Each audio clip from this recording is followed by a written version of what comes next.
Hi, everyone. Welcome to Overcoming a Hopeless Complex, Autism and Mental Health. Thank you so much for listening to my presentation today. Dr. Tony Atwood estimates that 80% of people with autism experience severe depression, anxiety, or other mental health issues. Some signs that a child or young adult has mental health issues include low mood, sadness, tearfulness, insomnia, behavioral problems, inability to concentrate, and fatigue. On top of these, an individual with autism might display aggression, hyperactivity, decreased self care, self injury behavior, a regression of previously learned skills, and an increase in compulsive behavior. And these can be in a rapid way with mood swings also. In dealing with mental health issues, we will examine a therapy and coping skill approach rather than the medical-based model. Both medical and therapy models are important while dealing with mental health issues. During the pandemic, due to isolation and fear of the future, many students with autism experienced severe depression and anxiety. A good mental health model for therapy is to heal sometimes, to help often, and to comfort always. And Dr. Trefford's the one who said that, and Dr. Trefford wrote the foreword for my third book, Views from the Spectrum, A Window into the Life and Faith of Your Neurodivergent Child. And Dr. Trefford, who wrote the foreword for my book, Views from the Spectrum, and was a consult for the movie Rain Man, states, there are pills for tension, depression, headaches, and panic, but there will never be a pill for self-esteem. Self-esteem has to come from inside us, from our own selves and hearts. Self-esteem is feeling okay inside us when things outside us ain't going so well. Self-esteem is not feeling more important than anyone else, but it is feeling as important as anyone else, realizing and cherishing our own specialness and worth. And to overcome a hopeless complex, we really do need self-efficiency, the belief that when we begin an activity or a goal, we're able to accomplish it. In interviewing hundreds of young adults with autism, I've discovered that the greatest hindrance to growth and transition is what I call a hopeless complex. American psychologist Dr. Martin Seligman discovered a hopeless complex while researching learned hopelessness in 1967 at the University of Pennsylvania. Learned hopelessness is a behavior that occurs when individuals experience failure enough times that they believe they are incapable of success, causing them to stop trying. Dr. Martin and his partner, Dr. Mayer, were conducting electrical shock experiments on dogs, which is a highly controversial method viewed by today's standards. The first group of dogs received a painful shock on the right side of the lab, learning quickly to move to the left side to avoid the shock again. The second group received the shock on the left side, so they learned to move to the right. However, the third group was shocked on both sides, so they remained in their spots, intelligent enough to realize that no matter where they moved, they would feel the shock. They learned hopelessness. And many young adults with autism and students, they learn hopelessness because of past events that have happened in their life. Hopeless complex can be the result of past bullying, chronic illness, difficulty with communication, struggles in academics, distorted perspective, repeated sensory issues, overload, emotional breakdowns, and failure with relationship and employment. The fruits of the hopeless complex are despair, lack of motivation, fear to try new things, depression, anxiety, and other mental health issues. Dylan Volk, the author of Bad Choices Make Good Stories, describes autism hopeless complex perfectly. My life is such a minefield of failures. No matter how hard I try, and I try really hard, I can't keep a job, I can't keep a girl, I can't even keep track of my belongings, for God's sake. Even with my perpetual optimism, everything in life tends to go wrong, more wrong than I ever thought it could.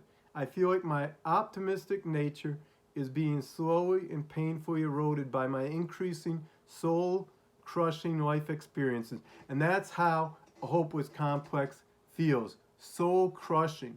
Feels like you just want to give up. You don't, no matter what you do, things aren't going to change. And for years I felt that way. For years I experienced a hopeless complex. My hopeless complex was due to years of bullying and struggles with gainful employment and relationships. I felt hopelessness in my 30s. I received wedding invitations from my friends while I was single and living at my parents' house. My employment during these years was like a t-shirt from Five Below, and the t-shirt shows a toothbrush with eyes, and he says, "I hate my job." And he's saying it to toilet paper who has eyes, and he says, "Oh, please." I felt like that toilet paper. I felt used, abused in the employment system. I was able to overcome my hopeless mindset and depression by developing a healthy self-efficiency. The belief that when I set about a goal or task, I had the power to accomplish it. This mindset motivated me to keep pushing forward even when I experienced little success. Perseverance had finally paid off in my life. I see the fruits of my hard work. A family, a career, 3 nationally published books, and just signing a contract for my 4th book. Self-determination empowers us to be self-advocates in response to make our own choices in life. And the first thing we need is a plan of attack for a hope complex. Small steps in the right direction lead to a breakthrough in a hope mindset. This requires a plan of attack and a kick in the butt to self-start. Both of these are extremely difficult for us on the spectrum. Every book I've written began by a thought, followed by an outline and scraps of paper with ideas. As I filled in the outlines of the chapters with details and stories, my books became a reality. It takes me 1,200 hours to write a book. Don't start when you feel motivated. Just start. Like Nike says, just do it. Motivation will always follow. Action produces results. Writing a book, getting a job, passing a driver's test, or moving out of your parents' home all begins with a plan followed by actions. It may seem like an enormous task to undertake, but like eating an elephant, all it takes is one bite at a time. An autistic plan of attack to accomplish his or her goal may look like this. So the goal is to move in an apartment. So goal equals move into apartment. So break it down to easy steps. So first step could be create a support team, friends and family members to motivate you and hold you accountable to reach your goal. Second step, daily task. Each day spend an hour searching for jobs and email your resume to at least 5 companies a day until employed. You will need employment to pay for rent on an apartment. Third step, once employed, save money for apartment deposit. Fourth step, research costs of apartments and create a monthly budget. Fifth step, purchase items you will need for the apartment. Sixth step, move in the apartment. Seventh step, have a housewarming party. Invite your friends to celebrate your new independence. Notice a plan of attack requires actions, executive functioning, and generalization. The last 2 are extremely difficult for the autistic mind. We have difficulty with executive functioning, putting together the goal and the small breakable steps, and generalization, knowing how to get each step to get going. Without action, a plan remains only an idea. A plan is an outline of steps needed to accomplish a goal. The magic formula of the Peachtree, motivation, is the first step to overcoming a hopeless complex and achieving our goals.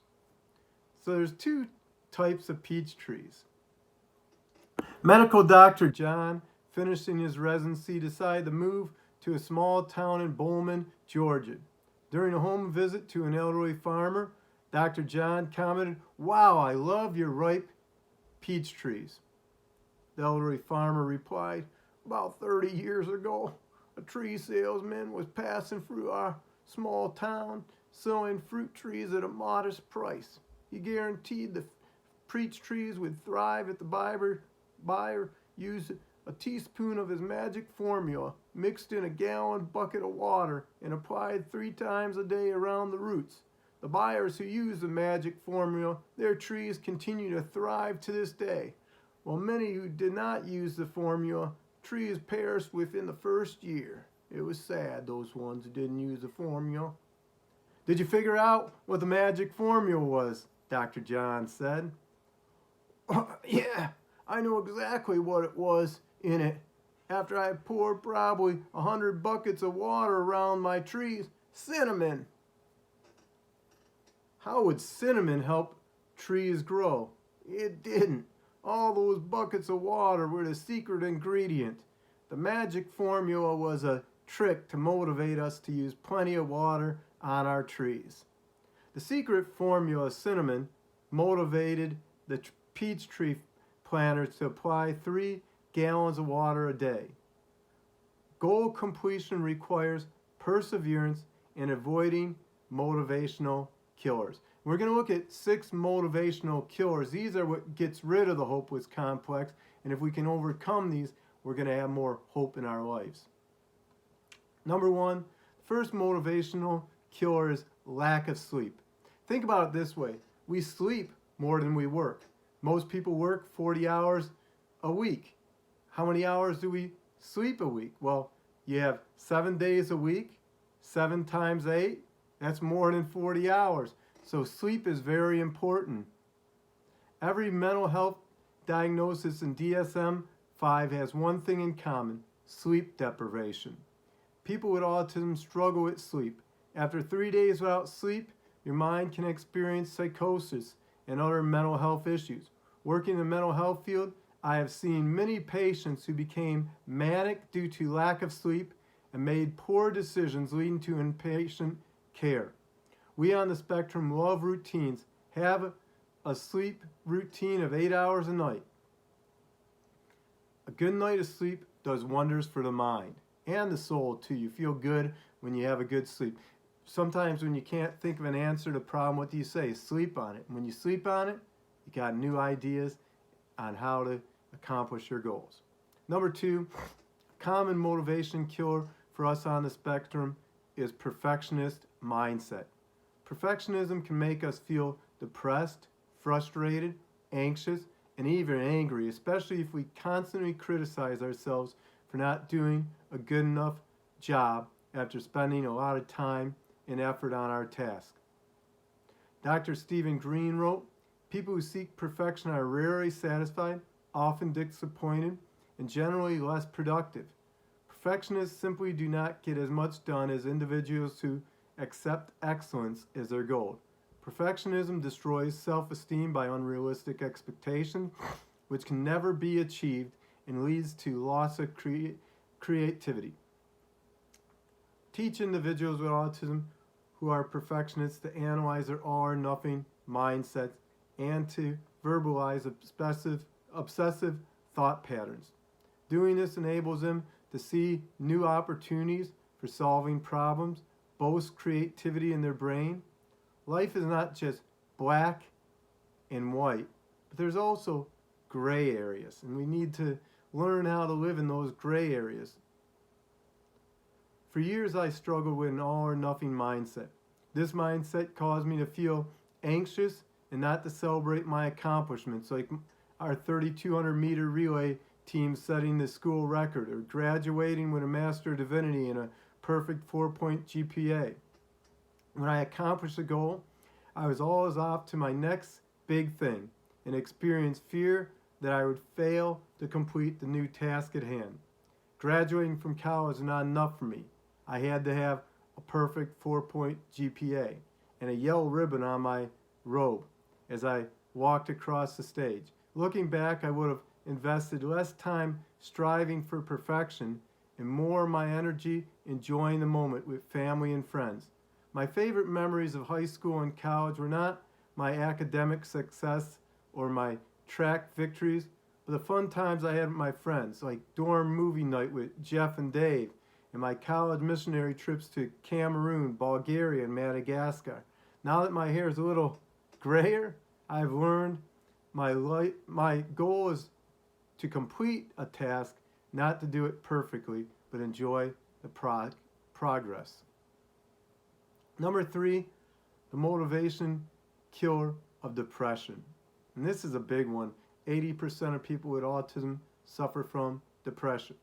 When you feel depressed, you lack motivation to leave your home.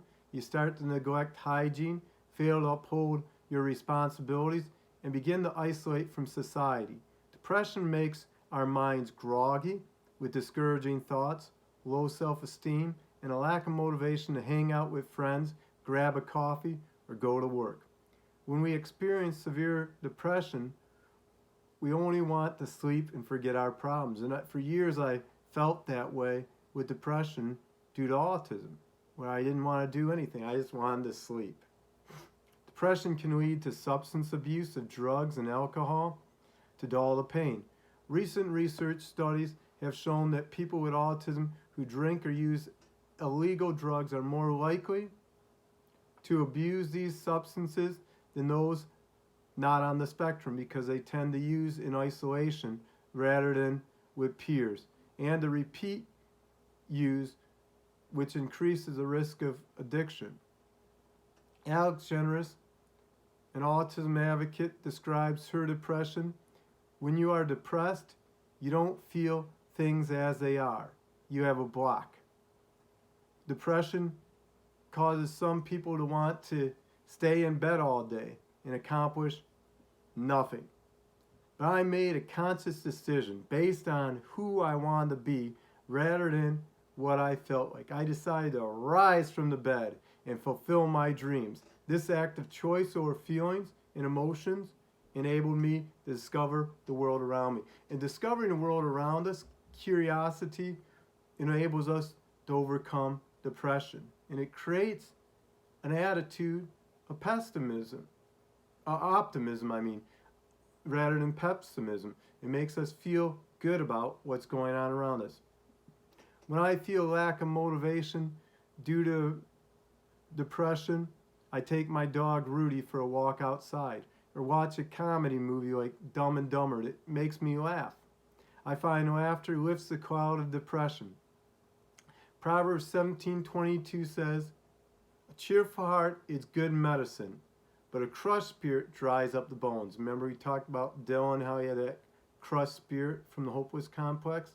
Another great way to overcome depression is helping others or volunteer work. As we help others, our bodies produce hormones that make us feel motivated and refreshed inside. Persistent depression requires professional support and counseling. Some signs a person needs professional help for depression is feelings of unrelenting hopelessness, an inability to make decisions, an increased use of alcohol or substance abuse of legal or illegal prescription drugs, changes in sleeping habits, a heightened irritability or moodiness, and thoughts of suicide or self-harm. If your child or the client you're working with has these mental health issues, get them counseling and make sure they get the help they need. The motivation killer of limited options in making decisions. When you're unemployed, have few friends, no driver's license, and a restricted budget, you become limited in options, causing others to make decisions for you. This can be very depressing for someone on the spectrum. During a haircut at Great Clips, I saw this firsthand. As my family and I were in the parking lot of Great Clips, I noticed a socially awkward young adult with autism entering Great Clips. He was tapping his 2 fingers against his ears and failed to open the door for my family. Tom Sr.'s dad was a polar opposite of Junior. Outgoing, looked like a coach. As the 2 Toms were getting their hair cut, the barber asked Tom Jr., "Do you want me to cut that tail forming on your neck?" "Please keep it," he said in a robotic voice. Tom Sr. barked back, "No son of mine is going to have a rat tail. Cut that sucker off. I'm paying the bill." The inability to make choices as simple as hairstyle or clothes to wear drain motivation. Choices create motivation, leading to action and hope. Our motivation does not lack in the areas of special interests and passions.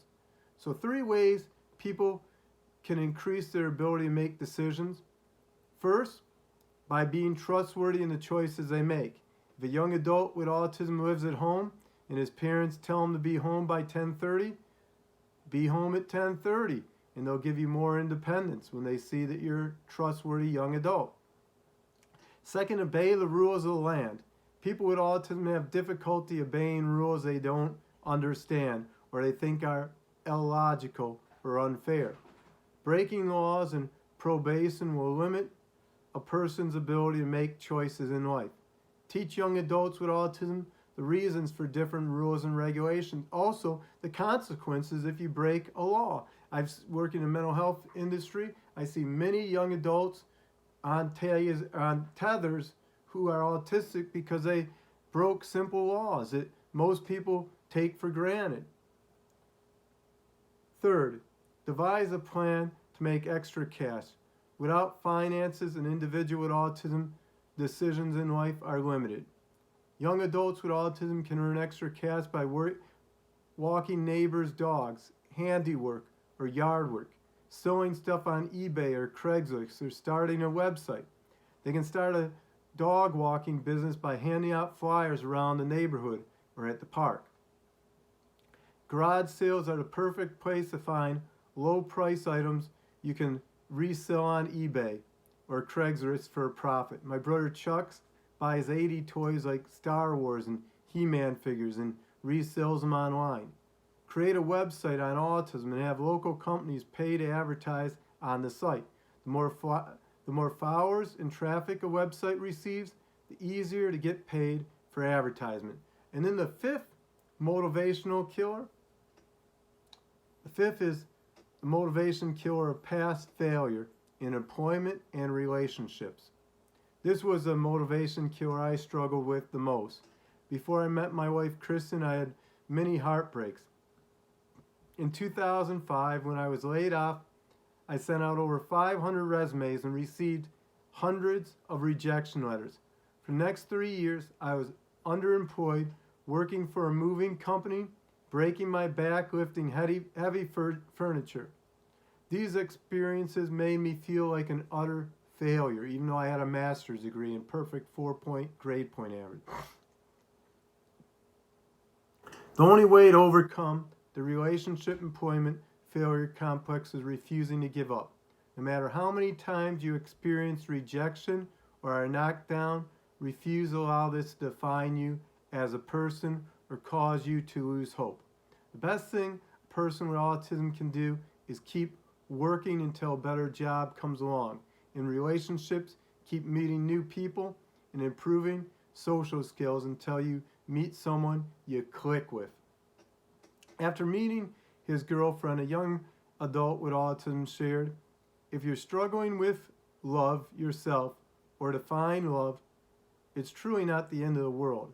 It's the effort that counts, and it's the fact you don't give up on yourself that matters most. After all, we only get so many laps around the sun. If you truly want to love and be loved, then go for it." And that's great advice for even people not on the autism spectrum, but especially for us on the autism spectrum. Number 6 motivational killer, the final one, is the motivation killer of criticism. The harshest form of this motivation killer comes, sadly, from our own family, friends, and coworkers. Criticizing or labeling us as too much, overbearing, insecure, or statements like, "You just talk too much," or "Don't you think before you speak?" How often do you think people with autism hear that? A lot.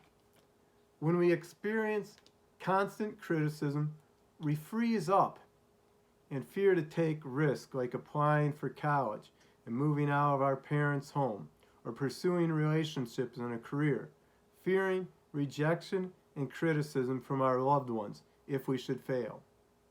After I received my driver's permit, I'd only drive with my mom and brothers because I feared my dad's backseat driving advice. Reading my books on autism caused my dad to understand the challenges I experienced in life and made him less critical. And he's still a workaholic at 87, my dad. He has COVID, and what does he do? He's out there working even though he has COVID as he's getting better and recovering. 4 ways you can teach people with autism to handle criticism. First, speak up for yourselves and let people know that you'll listen to advice but not negative criticism. Take time with critical friends or family members to describe ways they can express an opinion that would be more helpful and less harmful. Example, if parents are always on your case about a low-paying job, tell them that it would be more productive if they would forward job opportunities instead of criticizing your current employment situation. Second, not to take criticism personally. Remember, everyone makes mistakes. If a friend or coworker constantly criticize them for how they do things, ask them to please stop. If they don't stop, try to keep out of their way. And that's some good advice. Third, stay calm and evaluate the criticism. Take time to calmly evaluate the comment that person made and respond to the criticism in a positive way. For example, a coworker criticized them in front of their supervisor for forgetting to flush the toilet. After calming down from their remark, tell them, "I'm sorry for forgetting to flush the toilet. Sometimes I forget to flush the toilet when I'm busy. I'll make every effort in the future to remember. But if I should forget, can you kindly remind me privately? I felt embarrassed by you confronting me with the supervisor present. Thank you." Notice how kind that is. Notice how you're sharing your feelings.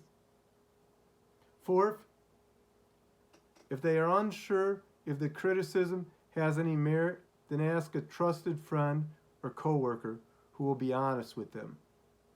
If the criticism is valid, ask their trusted friend for feedback on how they can improve in the area of the criticism so they don't repeat it. Now we're going to look at 5 ways to overcome a hopeless complex. So we looked at the motivation killers that makes us unmotivated and lose hope. Now there's ways we can create hope in our lives, and that's the good news of this message. Number 1, a healthy self-esteem is key to overcoming a hopeless complex. People with a high self-esteem feel confident to accomplish their goals and take responsibility for their decisions. When we have a healthy self-esteem, we can accept rejection and criticism and don't blame others for our mistakes. Characteristics of a high and low self-esteem. We're going to first look at people with high self-esteem. So some of the characteristics of high self-esteem is have fairly stable moods, set realistic goals and achieve them, have self-motivation and stick to itness. They don't give up. Can accept rejection or critical feedback. Can say no to peers. Are realistic, aware of their own strengths and weaknesses. Now we're going to look at people with low self-esteem. They often blame others for their actions. They need to be liked by everyone. This makes them give in to peer pressure. See themselves as losers. Are critical of others. Get frustrated easily. Have trouble accepting responsibilities for their actions. Make negative comments about themselves. And they tend to be quitters. When the going gets tough gets going. But these people, when the going gets tough, they just quit. For people with autism to maintain a healthy self-esteem, they cannot allow circumstances or feelings to dictate their self-perception and worth. A bad day of depression or losing a job or a breakup doesn't make one a loser, but human. In life, people will have good days and bad, but they cannot allow their feelings to control and determine their future and destiny. Number 2, overcome a hopeless complex by a self-awareness of strengths and weaknesses. We on the spectrum have a tendency to let others dictate our constraints, shackling and preventing us from thinking beyond those constraints. Instead of focusing on our weaknesses, we should pursue opportunities where we can enrich others with our unique gifts that we provide in the workplace and relationships. My strength in the workplace is humor, attention to detail, and faithful attendance. I've never missed a day of work in 14 years at the hospital. When my coworkers feel discouraged, I am able to make them laugh with my witty psych stories. My coworkers know they can count on me to be on time for work and ready to go. I enjoy my career using my gifts to help others. My talents in the workplace earn respect and praise. This motivates me to give 100% every day. When we work in a hostile workplace or a job unrelated to our strengths, we feel discouraged and exhausted. Only 3% of people with autism are gainfully employed in the U.S. One of my friends on the spectrum describes the workplace environment this way. Employment itself has many challenges, including doing things that you may not want to do in a place not of your choosing, with people you may not get along with, in a way that you may not wish to. Finding a career we enjoy requires self-awareness of our abilities, our likes and dislikes, passions, and what others' goals are in life. Sometimes family and friends see our potential for a job far clearer than we do.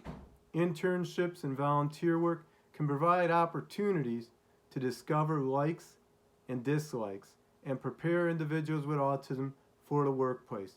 Doing something is far better than doing nothing, as it provides motivation to get up in the morning and prevents isolation, and it also creates a sense of achievement, right? When you're doing something, you feel good about yourself. Helping individuals with autism find a job that plays their ability while cultivating a hobby that can develop into a career. So what I did is I worked in an area where I knew I could make money. And on the side, I did the speaking, I'd write the books, and I had on the side, I could make 40% of my living in addition to my full-time job. And someday I'll be doing my side gig full-time rather than what I'm doing now, working in the mental health field. Denzel Washington said it best. Do what you gotta do so you can do what you wanna do. And that's how employment is really for people with autism. I worked for a pastor who gave me this advice. While working as an intern for his church, I paid my bills working as a telemarketer.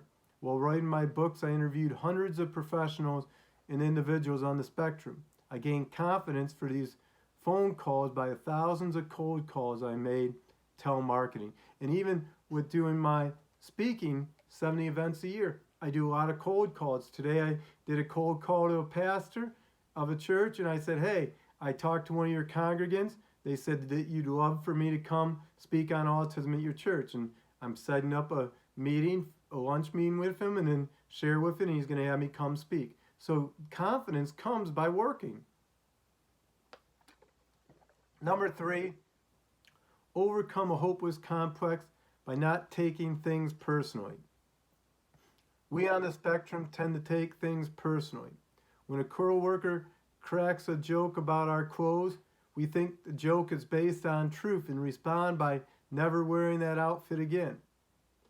If we call our friend and he doesn't call us back within 24 hours, we think that friend is mad at us, failing to realize our friend may have worked an extra shift and was too tired to return the favor, or had to take a test the day before.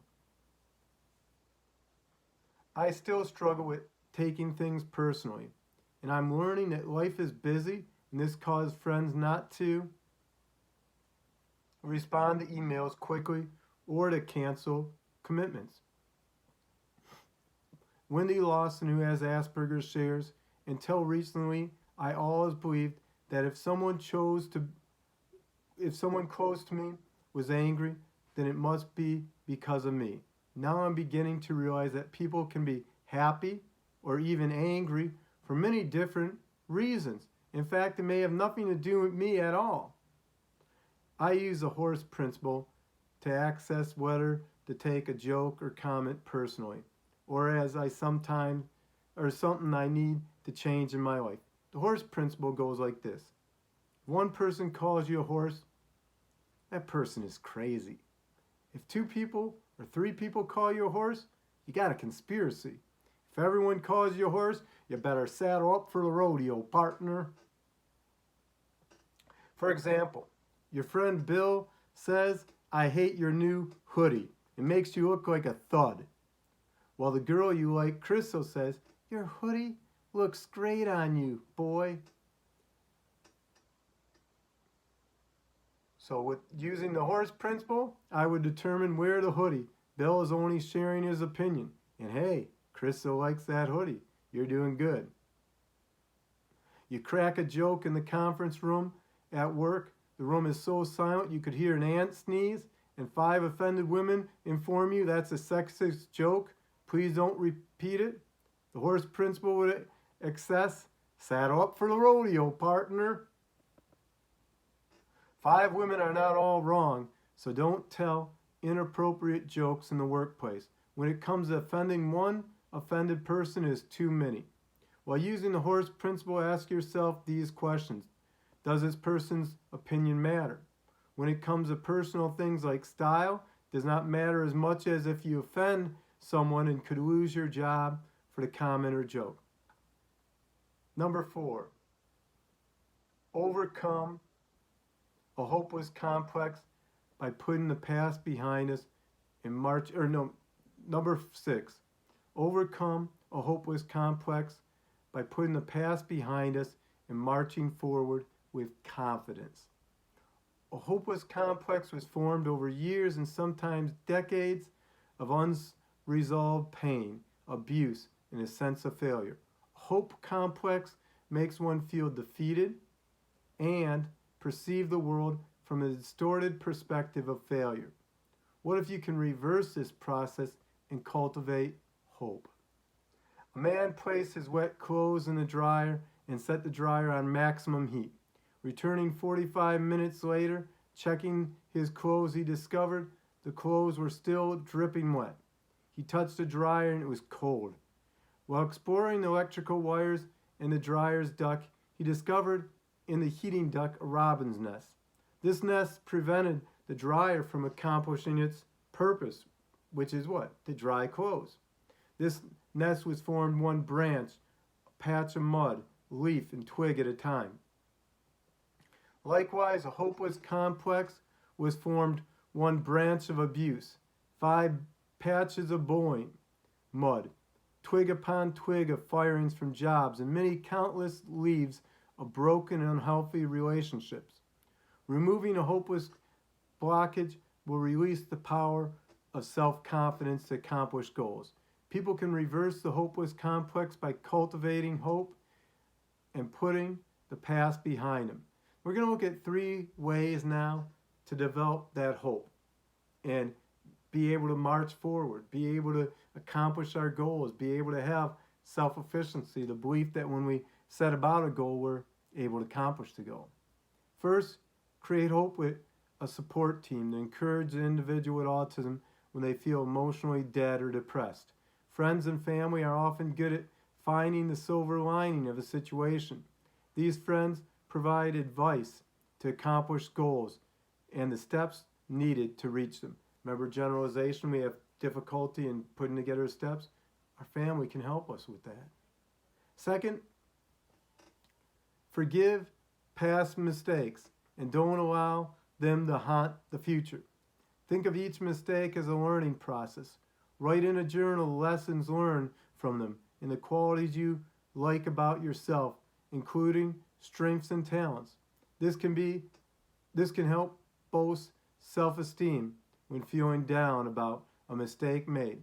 Third, make plans for the future and blueprints to accomplish them. Plans make the future look brighter. As I mentioned earlier, have a plan attack. Write down your goals on paper and the steps to accomplish them.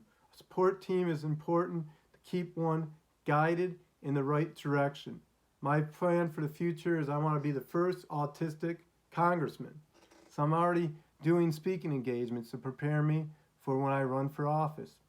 Abraham Maslow, an American psychologist who is best known for creating Maslow's hierarchy of needs, stated, "I can feel guilty about the past, apprehensive about the future, but only in the present can I act." The ability to be in the present moment is a major component of mental health, and we need that. Number 5, finally overcome a hopeless complex by faith to take healthy risk in the present. Flagstaff was a small town in Maine in 1948. Central Maine Power purchased the residents' home and properties and announced that in a year this valley would be flooded to enhance the river drive that delivered timber to the lumber mills. The following year, the residents in this community ceased to mow their lawns or maintain and improve their homes, since in a few months these homes would be submerged under the water of Flagstaff Lake. In the days before the flooding, Flagstaff was a ghost town. A news reporter interviewed a local resident who had lived there his whole life about the once prosperous valley. And he said this, "Why paint a house that will be flooded in a few days? And why make repairs if your town will be destroyed? Where there is no hope for the future, there's no power in the present." Hope for the future motivates us in the present to take healthy risks. And let me read that say that one more time. Hope for the future motivates us in the present to take healthy risks. And a lot of times people with autism don't know how to make healthy risks. They don't know how because they're afraid of failure. I love this story. There's 2 twin sons, and they're polar opposites. The one twin is always pessimistic. It could be sunny outside, and he says it's gonna rain. The other one's the most optimistic child you ever met. He breaks his arm, says, "This is the best thing that ever happened to me. I can have people sign my cast." I have a memory of 5th grade. So the dad on their 12th birthday decides to play a test. It's very simple. With the pessimistic son who's always seeing the downside of things, he gives them the best gifts. He gives them a PlayStation. He gives them a bike. He gives them a $100 check. But with the optimistic son, he gives them just horse manure. At first, he goes to check on the pessimistic son, and he opens the door and he hears him crying when he gets the gifts. He said, "Why would you cry? I gave you a new video game system. I gave you a bike. Well, you see, someday these are going to end up in the dumpster and people are going to be jealous of my great gifts." Then he goes to the optimistic son's room. And as he opens the door, to his horror, he sees him throwing up the manure in the air, catching it in his hands, and a smile on his face saying, "Dad, this is the best gift ever." Dad says, "How can horse manure be the best gift ever?" The son says, "There's got to be a pony in here somewhere." And optimism can help out, having that positive attitude. But it takes more than that with the hope complex. It takes also risk-taking.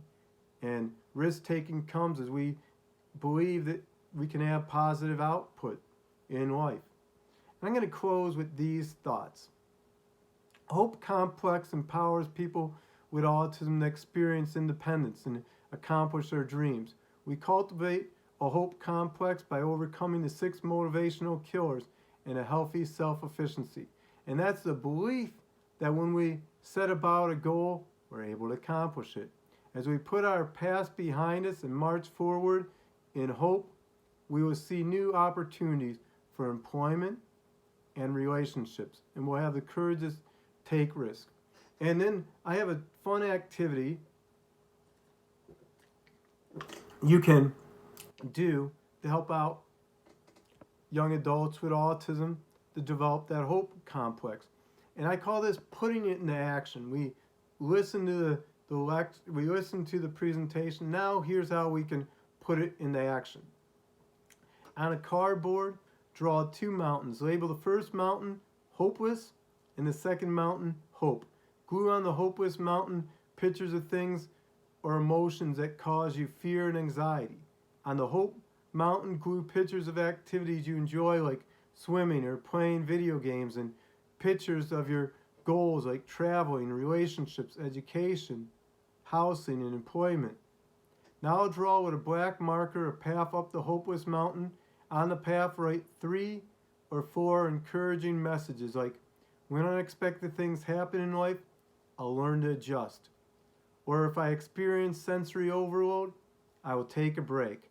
Draw a path up the Hope Mountain and write 3 or 4 steps to achieving your goals. For example, sign up for classes online or create a website sharing my journey. Now place the mountain's pictures on your bedroom wall to remind you of the power of hope in the present. And I just want to encourage everyone today, hope comes to those who believe in their gifts and talents. And for years it took me to learn what my gifts and talents were. But as you learn your gifts and talents, as you refine your gifts and talents, as you use your gifts and talents, you're going to be able to accomplish great things.